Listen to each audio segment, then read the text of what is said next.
Well, I literally just got done watching the somewhat newish Snake Eyes movie, a G.I. Joe Origins movie.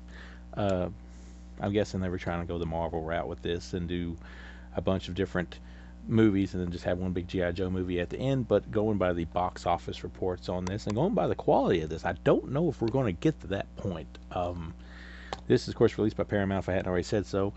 And I will say this much: this isn't really a spoiler, but they're kind of doing the whole superhero thing where Snake Eyes is Snake Eyes. Doesn't even wear his costume with the full get up to the end of the movie. So, yeah. That's already a negative for me. And then Storm Shadow, my favorite G.I. Joe character ever. There he is from the movie. That's mostly how you see him in the movie. I don't think he even wears a mask at all in the movie. And I bought the action figure based on the movie because there wasn't really a G.I. Joe Origins Storm Shadow out yet, at least not a classic one.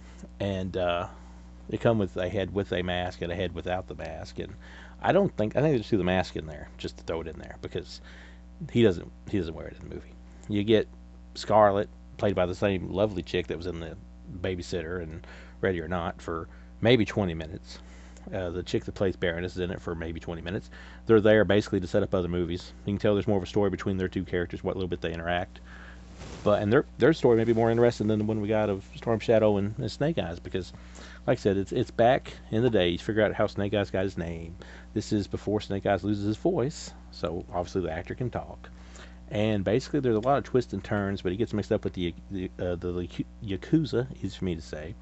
And then he befriends Storm Shadow, and they go to the temple with stuff where Storm Shadow was trained, and there's a whole bunch of other stuff going on under the belly of it that kind of makes Snake Eyes kind of look like a jerk here, to be honest with you. It's a movie where the guy that you're supposed to be rooting for, who's Snake Eyes, he's got reasons to do what he does, but when he does it, he kind of looks like a jerk, and it makes Storm Shadow actually look like more of a more of a, I guess, the hero here than actual Snake Eyes does. And I think that's a bad way to go about this. I mean, there was ways to tell this story and have the two connected, like they are in the comic books, or like the comic books really fleshes out the whole Snake Eyes Storm Shadow thing. And I know it was based a little bit on that, but I feel like it should have been based a little more on that because there's just too much twists and turns for its own good at times, and the twist kind of makes Snake Eyes look bad. And the movie's named after him, so you don't ever in the movie want to stand there and say, well, Snake Eyes kind of a jerk here, because that's who you're supposed to be rooting for above all else.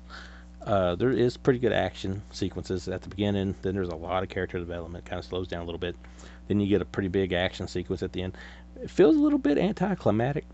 You get a little silly with some stuff here. There's some CGI snakes and whatnot that I don't want to spoil, but they're in here. I just want a G.I. Joe. You know what I mean? Like, I just want a G.I. Joe movie. And Snake Eyes Storm Shadow is a good story to tell, but I think they went about it completely wrong. And I understand, like, it bombed at the box office, and who knows now if we'll ever touch on it again. But as far as my review of it, whoever said that's the best G.I. Joe movie yet, maybe. But that's like being probably the smartest kid in the slow class at this point. So I'm giving Snake Eyes a 2 out of 5. Don't really recommend buying it. I got it for $6 at Walmart. It was on clearance during the Black Friday stuff. But special features on new Snake Eyes short film.